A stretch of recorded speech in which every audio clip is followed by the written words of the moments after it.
Aries rising. How you doing, Aries? This is your reading for the Sagittarius new moon that is happening on the 1st of December. Oh, it's very exhilarating. Lots of fire energy. I'm doing all the fire signs first because we've got a grand fire trine being activated with this very powerful new moon. Did a collective reading, and the energy that was coming through was just very fast, very vibrant, very animated.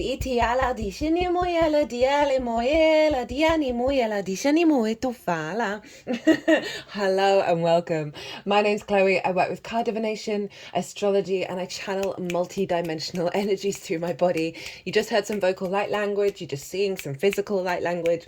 All of this is bringing in healing, attunement, and activation codes to the messages that are coming through in this reading. I work with 6-month cycles, so even if you're watching this after the event, the messages that are coming through are going to serve you to the Sagittarius full moon next year. So I read for the rising signs. So for those of you who don't have Aries in the first house in your natal chart, look to the house it does fall in. Look to the themes of that house. You want to apply those themes along with all the other meaning you've got going on in the sign of Aries, sun, moon, whatever it is. You want to apply all of that to the messages that come through, because it will be as if that Aries energy has now energetically moved to the first house. So the astrology for the rising sign will always still link in. You just got to add on your own natal chart meaning on top of it. So I'm going to be breaking down the astrology for Aries rising, and I'm going to be pulling some tarot as I do so in regards to the themes of this new moon. The first pile is going to be the intention of this new moon. Oh, I didn't see it. The intention of the moon, of the download that you're going to get over around the new moon. What's the vibe? What's its intention of the unfolding over the next 6 months? So that's going to be pile 1. Pile 2 is going to be the challenge and how to work with that challenge. That's all going to be in pile 2, because we're always dealing with two sides of the same coin. The awareness of both the light and the dark provides for a bigger, more expansive, integrated, evolutionary journey. So pile 2 is the challenges that we face that take us deeper within ourselves and create a stronger unfolding. And pile 3 is how to work with and amplify the intention of pile 1. I'll also be pulling a couple of cards on the Mercury retrograde, because it went retrograde on the 26th of November. It's retrograde, obviously, at the time of this new moon, and it's going direct at the time of the Gemini full moon. So this particular lunation cycle is very tied into the Mercury retrograde in the sign of Sagittarius. So I'm going to be pulling a couple of cards on that, as well as 3 oracle cards from 3 different decks at the end of the reading that sort of sums up everything all together. The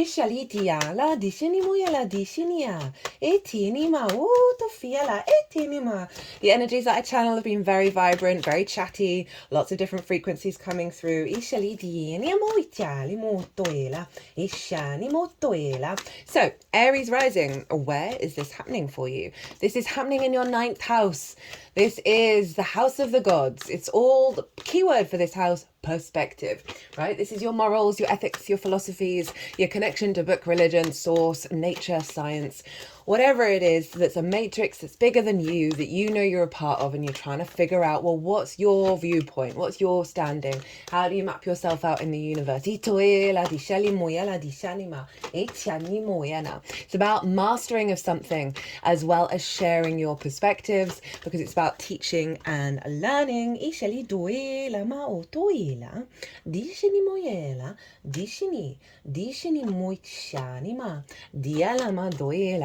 As well as going and living somewhere that is unfamiliar to you for a longish period of time in order to do what? Broaden your perspectives. I love the 9th house. A big fan. I've got Aries in the 9th, right? Very independent in the way that I think. I need to experience it for myself. I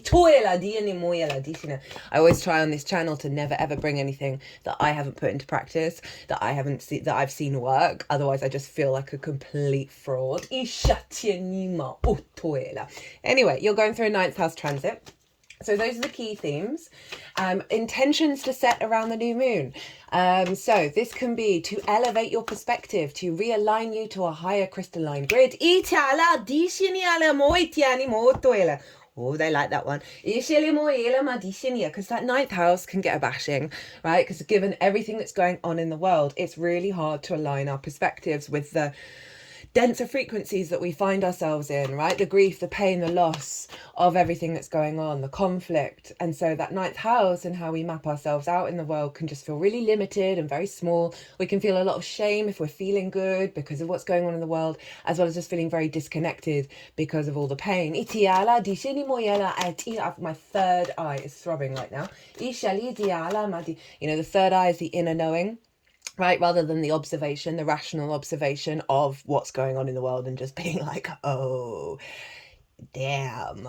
The third eye has a deeper knowing, right? Has a deeper knowing of the bigger picture of how everything's unfolding, and so can help settle us. Oh, it's easing up now. Oh, shala, diala, dienia, itoela, maotoela, aliani moyanema. Oh, tu fa it in. They just brought that opening of the third eye into the reading. I've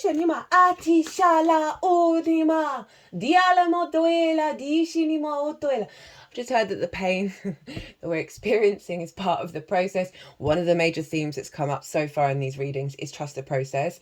And the readings have been a bit hardcore in terms of like the challenges, but all of it's like the more that we do this, the more that we're expanding the intention of fuller frequency.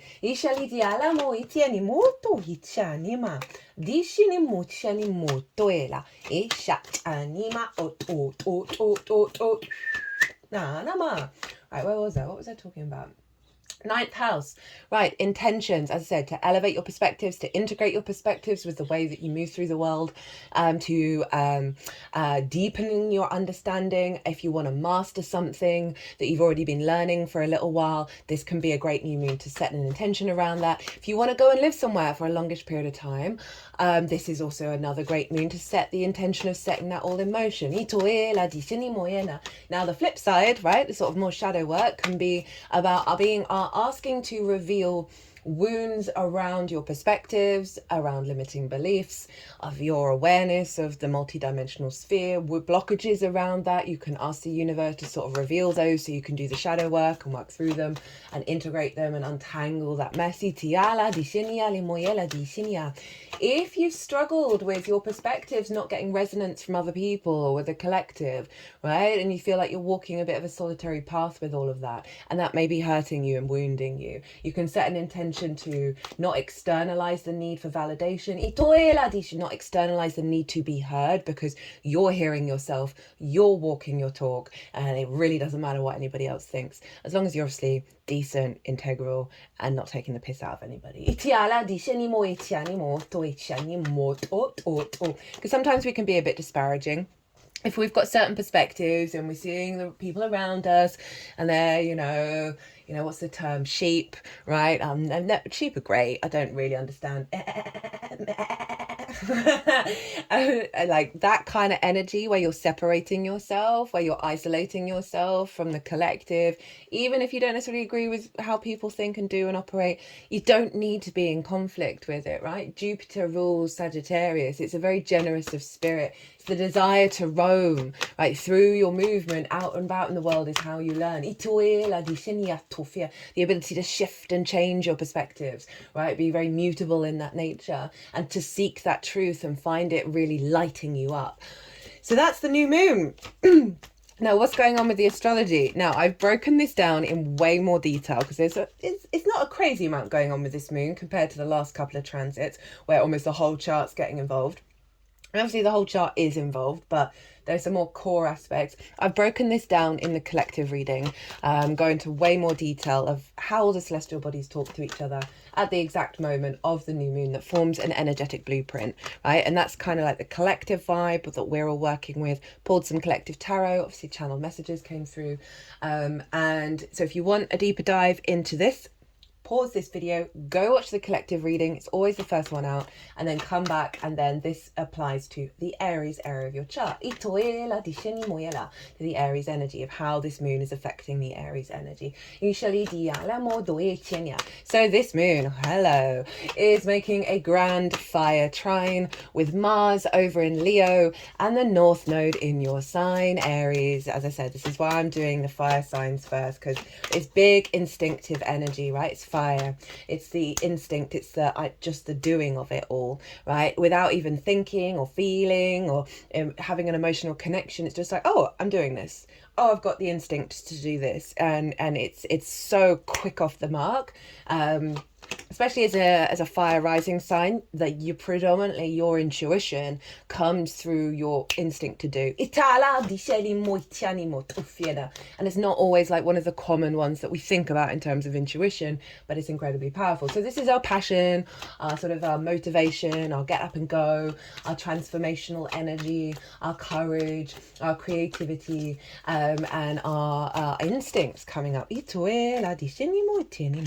I got no idea what these cards are. I love it when it happens. Actually, I think I saw one or two of these.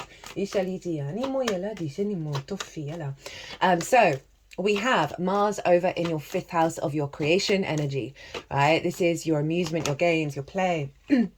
Ooh, saw that one. Your amusement, your games, your play, your pleasure principle. This is linked into children, both literal and figurative children, such as your inner child, romance, dating, love, all of that kind of stuff, right? It's the house of joy. And so Mars is going to retrograde there. It's not retrograde yet. It's heading towards its retrograde. I'm going to do a Mars retrograde transit series. That's going to span a good couple of months, with it going back into Cancer and then back into Leo again.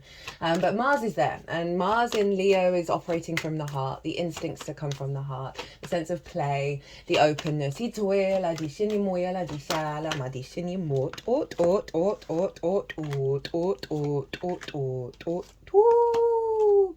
Okay, gonna pull some cards for that Mercury retrograde now. And so you're finding a lot of your impulses, your actions, your motivations, your drive. You may have noticed that there's just a focus around the creation energy, around play, right? So around love and all of those things. And this is all feeding into the moon. And so you've got a lot of support over the next 6 months to implement these higher perspectives, implement a more embodied, joyous, exploratory perspective of Sagittarius through doing creative things, through following the joy, following the love, following the pleasure. Now, pleasure doesn't just have to be linked into romance. We focus it on that because we breed, right? And that's one of the core fundamentals of our species, of many species, is to breed and evolve. I'm not saying that to trigger anyone. It's just kind of facts. And so we then really prioritize sort of that communion with another person in a romantic way. I think you know what I'm getting at, rather than saying the words, because YouTube is a little bit puritanical. And when I say a little bit, God bless YouTube though, truly, madly, deeply. I won't go into that, but it just brings me so much joy that university level content is out there and people are getting paid for it through Patreon, and they're able to do all their creative cool shit and really bring high level knowledge to the world, right? Where it's not a barrier to entry through money, and it just brings me all of the joy, makes me very excited, wants me to dance up and down.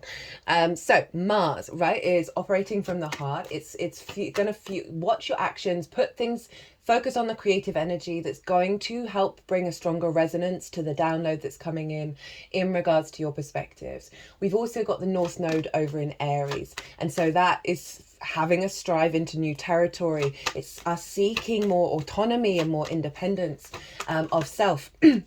So you have your creativity, your embodiment of self, the 1st house, right? It's the lens in which you move through the cosmic waters. It depends if you've got a day or a night chart, which luminary is the one that gives commands or of where you're going, like where the sort of the end intention is. But your ascendant is your navigator and has its own flair of getting there, and that's the Aries flair. And it's often how other people see you. It's your body, it's your character, it's your sense of self. And that North Node is really pushing you to go into new territory around what that means to you, around really developing your embodiment. And so we've got all of this in alignment in a grand fire trine.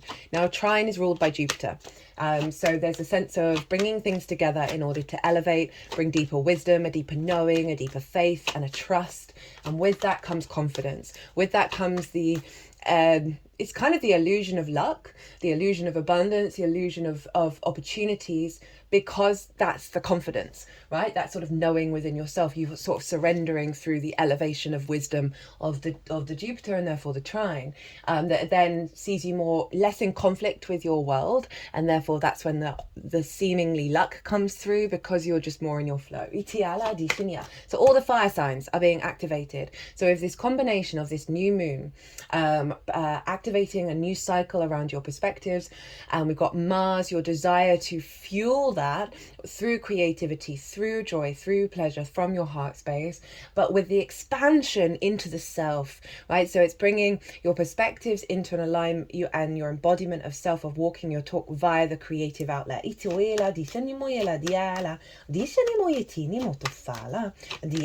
that's the grand fire trine. And I love this following I love this following the Taurus full moon, which was very much and all the water trines we had all summer, which was doing some deep healing on our water body, on our emotional body. And then that Taurus full moon, which was releasing a lot of limiting beliefs in the head around our body, feeling safe in this incarnation, feeling the abundance, right? And now with our body feeling more comfortable and in an abundant state, our instincts are getting in alignment with this frequency.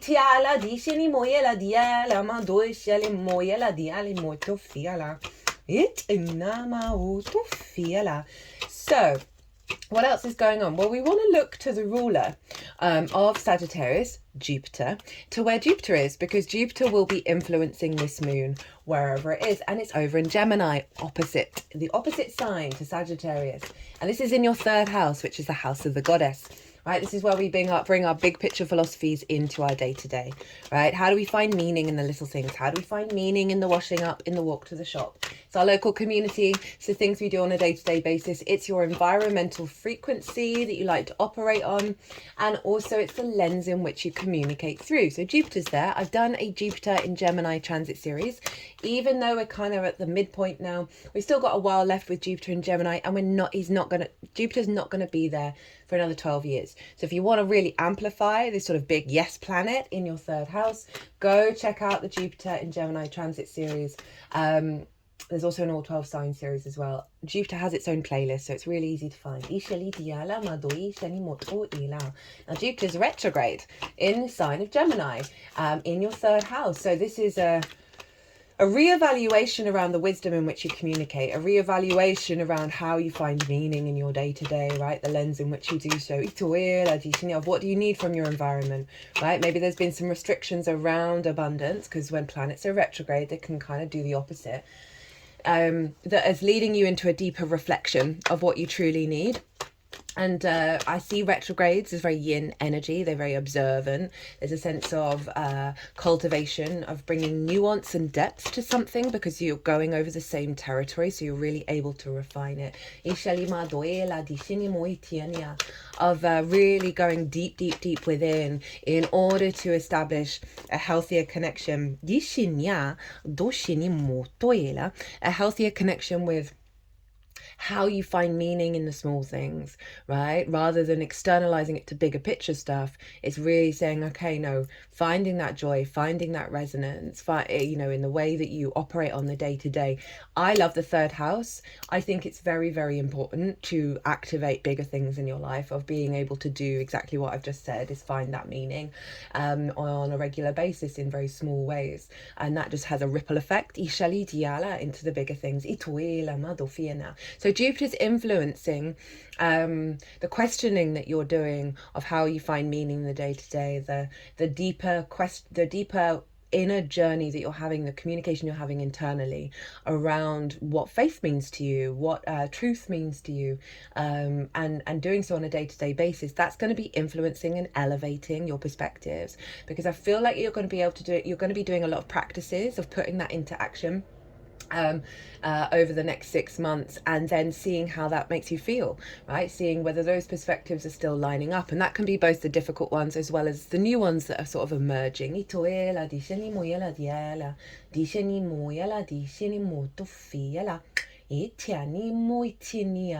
I can see, for a certain frequency around hanging out with, having sort of either hanging out with your local community, or just having like really random conversations with people on your day-to-day, like in the local shop, that is just going to give you a download code. I often find when we hang out with people, when we're interacting in certain situations, we're like transferring downloads, transferring jigsaw pieces to each other. And sometimes you can just have a completely random out of the blue conversation in your day-to-day that is going to activate the embodiment of a perspective. Like there's like you nearly completed the whole jigsaw puzzle, but there's like three missing jigsaw pieces, and it's like these kind of engagements are giving you those jigsaw pieces, so it all locks in. Now, Gemini is ruled by Mercury. So Mercury is influencing Jupiter and therefore influencing this moon. And Mercury's over in the sign of Sagittarius, retrograde, which I said at the beginning, on the 26th of November. You might want to look what messages came out of the blue. What downloads did you get? What bright ideas did you have? What reflections came up on that day? Because that's going to let you know about the full of the Mercury retrograde, the intentions of it. As I said, it's going to go direct on the day of the full moon. It's just after the full moon. So interestingly, we still got the Mercury retrograde locked in to that full moon.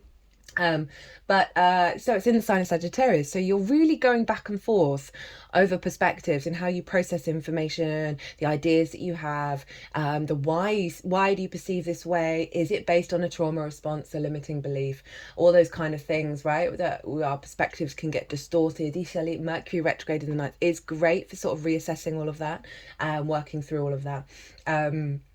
And helping you sort of reintegrate a higher frequency. So this is what's called mutual reception, because Jupiter and Mercury are in each other's signs, right? So they're basically psychically hotline to each other. They're facilitating each other's journeys.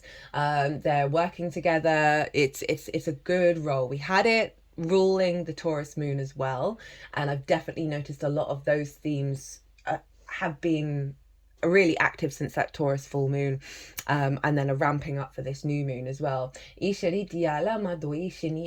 So Mercury over in Sagittarius, as I said, these are both retrograde. So as I said, there's been a lot of sort of hardcore messages coming through in the readings because of the retrogrades, because they're saying, no, there's stuff you need to look at, right? Sorry, but you got to do the work. If you really want to get the best out of it, like with anything, it's like putting in that daily practice of like, why do I think the way that I think? Where are my limiting beliefs? Where am I saying no when someone's suggesting something? Because you can still have your ideas. People don't have to agree with you. We're not about changing people's minds or resisting the fact that other people think differently to us. Like, that's a really powerful energy to shift into. Gives you more freedom to roam. One of the key messages that's been popping up quite a lot is that this new moon is activating new portals and new pathways for us to roam, right? So new landscapes for us to go through. So it's a very sort of wisdom orientated, details, perceptions, shifting around that. But it's retrograde, so it's going to take its time, and it's really going to give us a deeper knowing, a deeper wisdom. Right, the only thing I'm going to mention, there's stuff going on. This moon's square Saturn, as is Jupiter.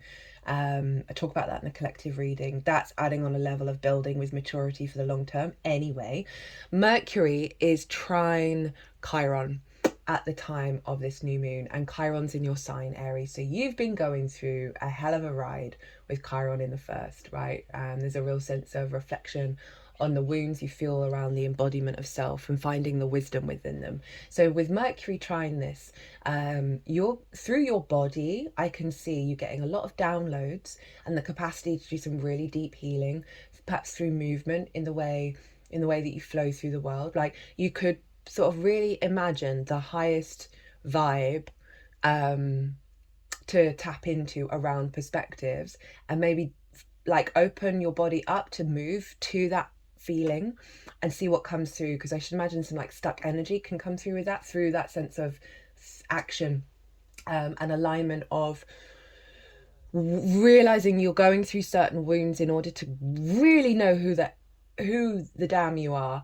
And that Mercury is, you're gonna see a lot of shifts and like a lot of realizations around wounds to the self, where you're just letting it go, right? You're understanding the wisdom within it, and that Mercury's picking up on how you're perceiving and then shifting that. Right, let's get on with the tarot. So this is the intention of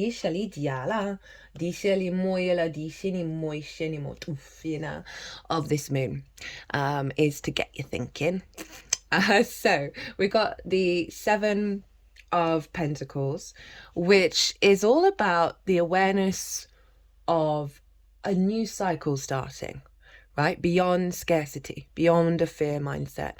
This figure is putting in the hard work every day to tend to the little seedlings, to give them space to grow. And there is this sense of showing up to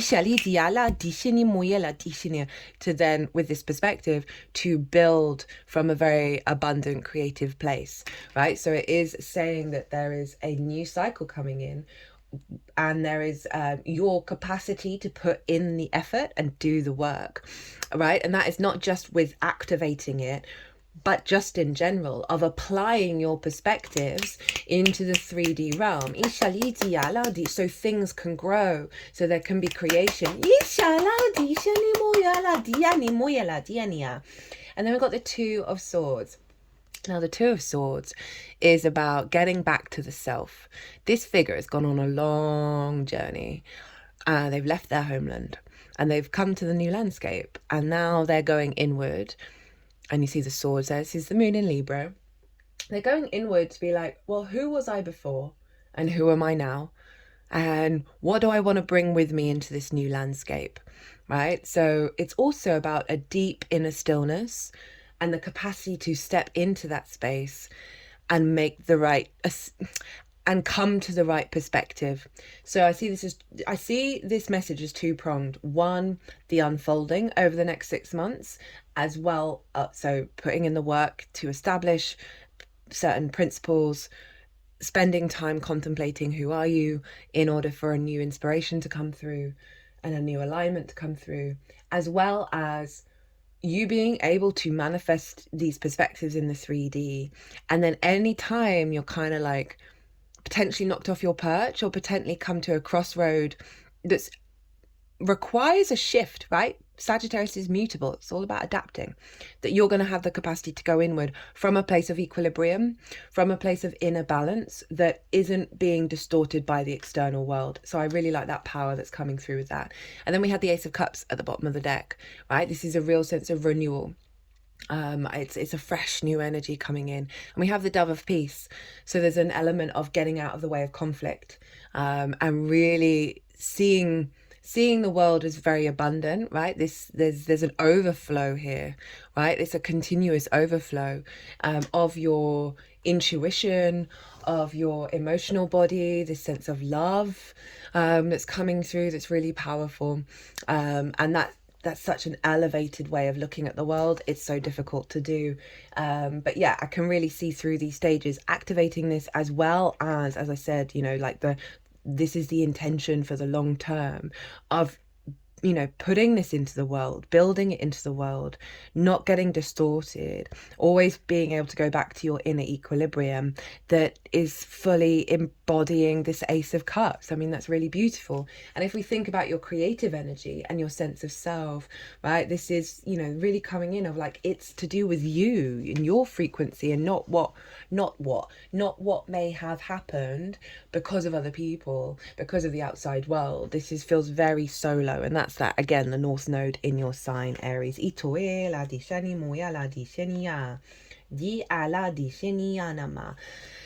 challenge and how to work with it. So we use the 3 of Swords, and this is blocking the heart, right? So Leo rules the heart.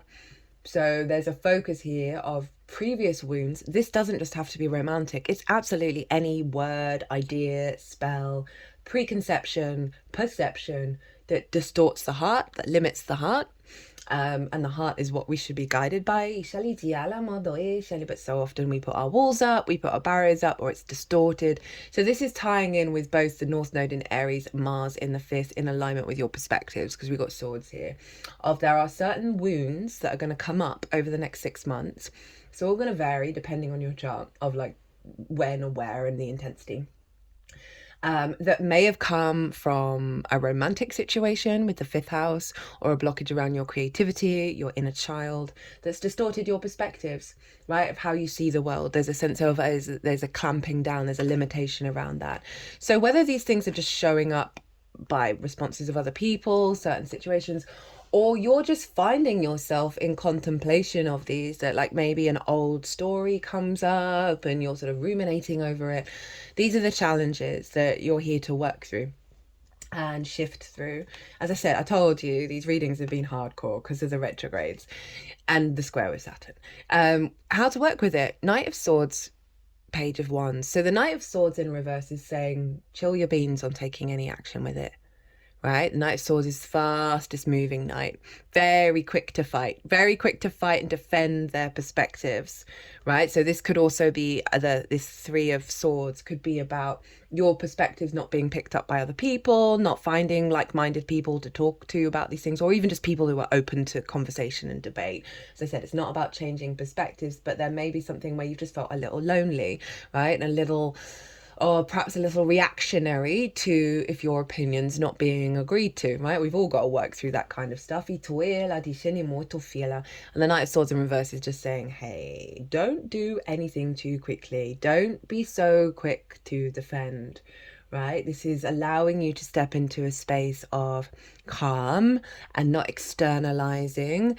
I know that's pretty hard, Aries, like, because you are like the big protector, right? You're the first one into the fight of going, oi, stop dissing my friend or whatever. That there's a real sense of you've got people's backs. But if we think about in terms of your personal energy, of being quite quick to engage in, you know, especially Gemini in the 3rd, which is the way that you communicate. Gemini loves to have a spar of words. So there's something around a softening of this, and also being aware. I know that I'm getting another message come through. Being aware of when, so this is secondary, being aware of when you feel like your actions are stagnant and have been paused. You know, is it because someone's responded in a certain way? Is it because what's going on in the world? Is there something that's blocking your motivation? Because they're calling you to look at that with that Page of Wands, as well as, so that Page of Wands in terms of the first thread of like, perhaps don't be so combative, and be quick to the fight if people are sort of questioning your perspectives. That this Page of Wands is very useful. They've just got into the court. They're very playful. They're very sort of naive in the best possible way. They want to talk to everyone. They want to learn all the things. So it's saying that tackles things from the Page of Wands, right? You're going to get downloads. You're going to get messages come through over this cycle.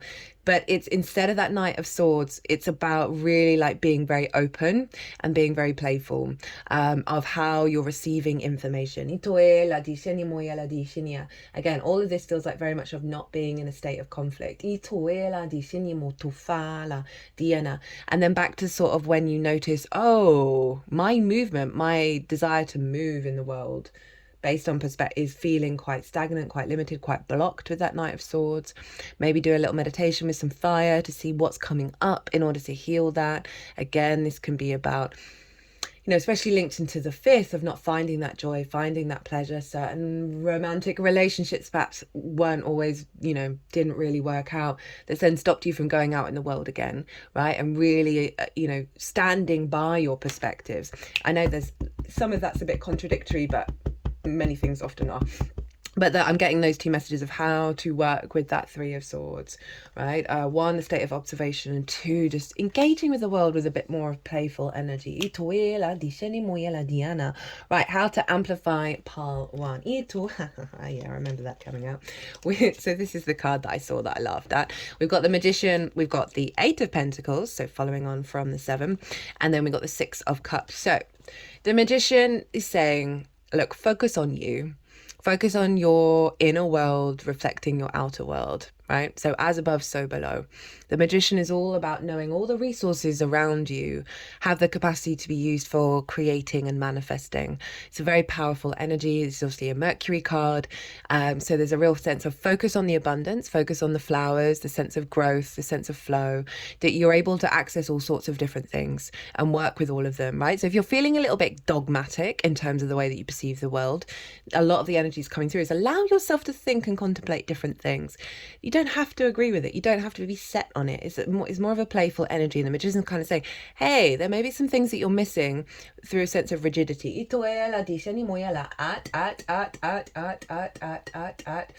But overall, it's saying, no, you are a magician incarnate. Focus on that power rather than that Three of Swords. They're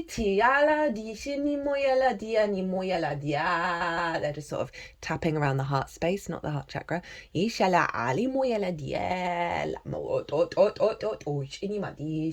focusing around the lymphs on either side of the armpit. You might want to go have or do it yourself. Lymph, what are they called? Lymph massage? Lymph gland massage. The lymph nodes are so important. It's so important I need to sort this out for myself as well. So important for like releasing a lot of toxins in the body that may be holding on to that Three of Swords. And then we've got the Eight of Pentacles. So I had a recent download for this card, which I really like. This is the card of stepping up to your own damn reality, your own incarnation, just pulling those socks up and getting on with it, right? We're here, let's create, let's refine ourselves, let's do the damn thing. Because this is the whistle while you work card. This figure is really happy of doing the work and refining the 3D experience, right? You see they're going over and over and over again, that pentacle. And so there's a sense of what it's calling you to do, activating this, putting it into practice, putting in the perspective of the reality of sometimes we've got to work a bit hard in this incarnation. When I say sometimes, all the time, no. But there's this, just do it. Just kind of like whenever I get that card, I'm like, I need to get over myself when I get that card, because it's like whatever I'm worrying about, whatever I'm struggling with, whatever limiting beliefs being present, I just need to go, whatever, I'm going to go and do this. I'm going to go and do a thing that brings me back down to earth. And this realization, oh no, every little moment, every little thing is a refinement process. And we are always capable of mastering ourselves even more. We've got the Six of Cups as well. This is about, hey, don't look at the past and be all sad about it. This is about trying to find, no, it's not about not being sad. It's never about denying the emotional body. It's more, don't fixate just on that side of it, right? You are a multifaceted being. You can hold space for many different things. And this figure, it follows the Five of Cups, which is very grief orientated and looking back and the loss of everything. This card is following that. And you see the flowers are now growing out of the cups. And it's the biggest house in tarot. So there's a real sense of, I am where I am. I'm safe where I am. And I can look back on every experience, similar to the Magician card, and see the abundance in it, see the flowers in it. And there's an element of serenity, there's an element of peace that comes in with that Six of Cups. So it's saying if there's some difficult things that come up, find the way to see the flowers. You're here right now. If you changed anything, you wouldn't be here right now in the way that you are, right? So it is radical self-love when you come to accept everything that's gone on in your life. Right, the good, the bad, the beautiful and the ugly, right, and realise that it was all part of the trajectory. I'm feeling called to talk about, so I've had certain situations in my life where they were kind of brutal. People were behaving in brutal ways, and I was just like, I'm so baffled by what's going on. but they all led to a deepening of myself. And as much as like frustrated of like, how could someone do that, I was so in awareness of they suck, because I'm a big believer in past lives, just because it keeps showing up all the time, that they signed up to do a crap thing. They basically took one for the team on a soul level. Like, I'm not a big fan of dividing good and evil. Like, everyone's got a job to do. We live in a universe of polarity. At least that's a core theme of our universe. If we deny either side, they just get louder, right? So there's something around of like, and I had to make peace with a lot of situations where I was like, and I would go insane if I wasn't doing this. Of those kind of situations. I'm just thinking of that Three of Swords, of like, you know, someone's done you a disservice, and it really, on all fronts, very arguably, was a messed up situation, of trying to find a little bit of peace with it. It's not about then going and seeking that energy out again and recreating it. It's just like, okay, that got me where I needed to be. And even though it's not all bells and whistles and smiley faces and rainbows, I mean, that's what's going on underneath those difficult situations. And it can take a little while to really get into that energy. Right, what's at the bottom of the deck? Page of Cups. I think this is shown up for all of the fire readings. So this is, I love the Page of Cups, and I love that it's showing up because it's so very in alignment with the energy of this page is talking to a fish, and that fish is talking back, and neither of them are weirded out by it. This is the most happiest of pages. There's a real joy and a lightness of being of the Page of Cups. It's very playful. It's very magical. It's about love. It's about speaking with love, engaging with the world with love, engaging with the world in a magical way. Again, very youthful, so it's a renewal of energy. It's sort of like not being jaded. So this is the sort of root energy of what this moon is all about for you, of getting you to this space of being able to perceive the world in a very magical way and finding the love, right? You know, we've got to remember that Ace of Cups of really finding the love in your existence. So, Mercury retrograde. What's the intention of this Mercury retrograde? We've got the Seven of Cups. Love this for the 9th. This is my channeling card, by the way. So for some of you, this might be about activating a certain dormant code within you.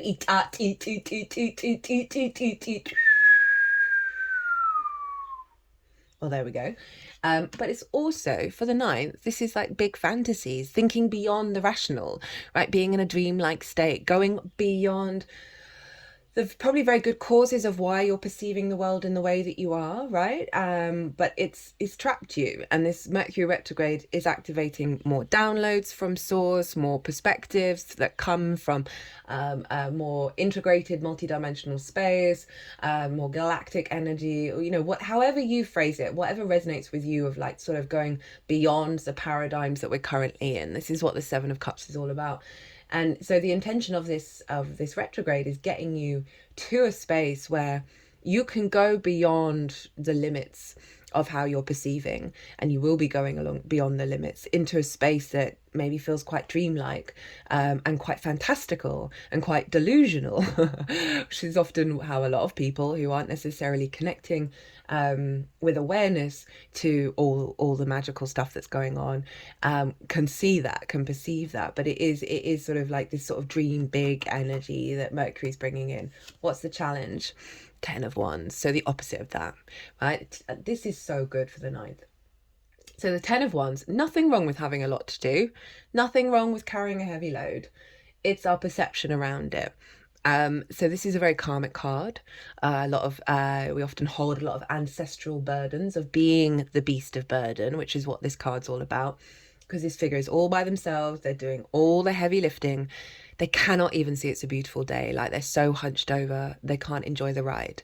They can't even see that they're nearly home. So there's a real sense of density and heaviness and overload and burden of existing, right? Of this is all your perception can be of existing on this planet, is the never ending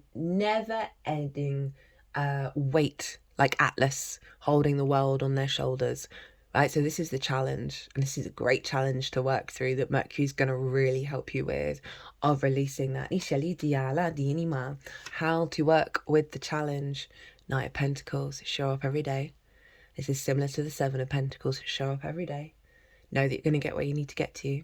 Know that you've got the strength and support and the wisdom to do the damn thing in order to flip this 10. I often get an image with the 10 of like this figure now standing up straight and then them holding one finger right here and it's just spinning. They're not really having to do anything about it. And that's the magician mode. Knight of Pentacles is take your time. Put things into practice on a daily basis that make you feel good, right? That go beyond this. And also the awareness of you've got this. I love the Knight of Pentacles, biggest horse, right? So strong, so safe. Of like, you're here and you can do this. And there's a new frequency coming in. And so, you know, Pentacles is very earthly energy. Ground yourself. As I said, do things that bring you joy.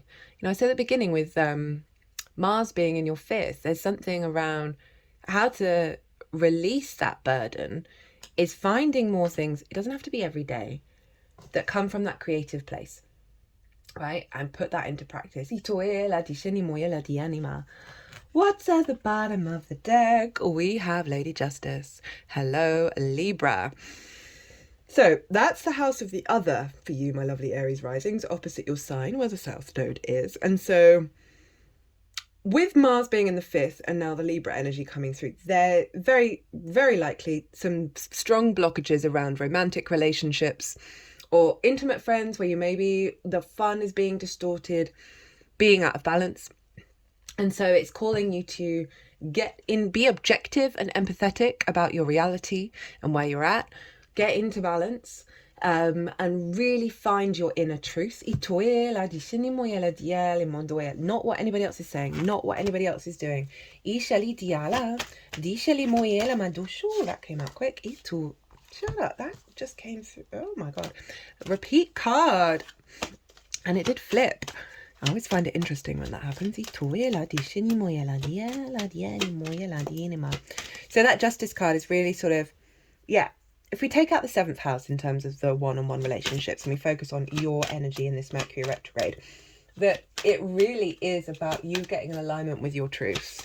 And as I said, being objective to your environment and your situation and empathetic, right? So having a deep level of awareness, perspective, compassion, empathy for your experience and the experience of others, right? And being able to make good decisions from that space. And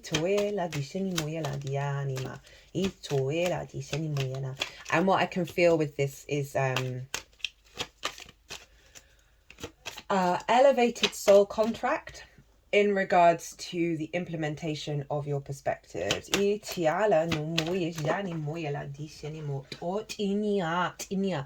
mean, arguably Jupiter is trine Vesta and Lilith over in Libra, right? So there's something around a recalibration of your one-on-one relationships. Doesn't just have to be romantic, but it's like there's important people in your life. Business, friendship, romantic, spiritual. With Vesta is about the inner soul flame, like the purity of your inner contract, your soul contract. With Lilith, who's all about respect, honor, dignity, equality.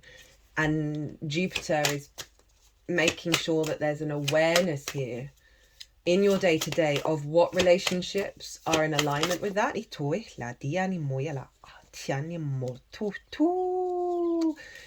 And it could be relationships in your life showing up in ways that reorientate your perspectives to the truth of the situation, as well as certain relationship dynamics doing the exact opposite of that in order for you to be like, oh, wait a minute, this just isn't part of my reality. This isn't how I want to respond to the world anymore. This isn't how I want to move through the world anymore. Right, so first up we have from the Four Agreements Oracle, which is a very mercurial deck. The book was written by that the oracle deck's based on was Virgo Sun, and this was given to me by Gemini Rising. So I always like to bring it out when we've got strong Mercury placements. Be impeccable with your word. Let go of self-judgment and blame.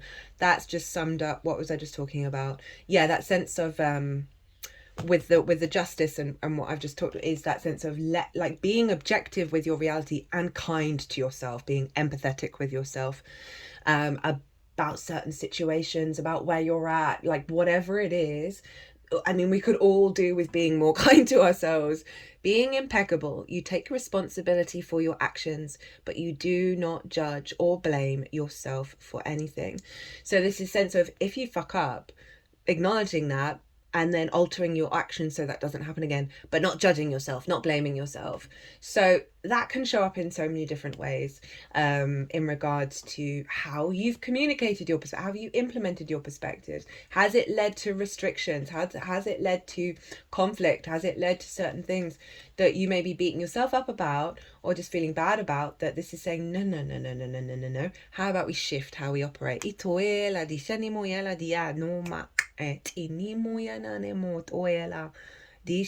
And this can also be about self-judgment and blame when things have happened to us and then we blame ourselves for it. I don't like that one. Right, so we have got a repeating card from the Shaman's Dream Oracle. All the decks are in the description box if any of them take your fancy. Skywriting the Fates. I think this turned up for Sag. The Fates, that which we cannot change, non-judgment. It is written in the sky that you have a destiny. You're being invited to explore certain aspects of life unique to you and you alone. That does not mean that your path will be easy, paved with gold, and littered with diamonds. Nor does this predict that your journey will be treacherous. It is just your path, with parts that cannot be changed and must be radically accepted as they are. That's going back to that Six of Cups. In this way, whatever you are faced with, every single aspect of your life is perfect in its imperfections. Not good or bad, neither inflow nor blocked, this nor that. See your life as a series of opportunities rather than an obstacle course. Once you master the skill of non-judgment, you open to the power of curiosity, unencumbered by the burdens of yesterday's fear. As you look ahead into the potential of the future, yes, you still need to be brave. Right now, you are facing a critical moment in time with an opportunity to meet your fate, a choice point where you expand your influence and your capacity for abundance, love, and purposeful action. Now is the moment to leap into it, whether it be a heart connection, a call to creativity, or a new identity in your work or another area of life, with all your heart and soul. Your success is surely written in the stars. In order to bring your destiny to fruition, you must jump into the adventure with both feet and do your part. It's the Eight of Pentacles as well, of like stepping up to your own incarnation. It's difficult. It's difficult. Right, from Rainbow Brainskull, my new favourite oracle deck. Accept how you feel, then move through it. I love the imagery of this. It's so resonant. The first thing you look for on the map. Oh, that is funny with the 9th house of how you map yourself out in the world. That is truly funny. The first thing you look for on a map is the phrase, you are here. Find out where you are currently in your emotion. Now look at the map and determine where you would like to go. Enjoy your walk. Well, that is a beautiful... I'm so glad we ended on that one. That is a beautiful way of engaging with what's just come through here. Of like, yes, there's going to be some difficulties, but it really is about signing up to this experience and embodying your magician energy, right? And then I love the Page of Cups showing up as well, with moving through the emotion of like finding that play. It's not about denying it. It's never about hiding it, but it is about being aware you are a multifaceted being. You can hold more than one thing in your vessel at once. And you already do. Right, Aries. I really enjoyed this reading. I hope you did too. I hope it resonated. I know there's some challenges in here, but it's been like that for everybody. Aries, if you want a personal reading, my details are everywhere. My website you can book through, or you can contact me directly. That way we can do PayPal. But other than that, Aries, Be good to yourselves. Be good to those around you. Safe travels and be well until we meet again.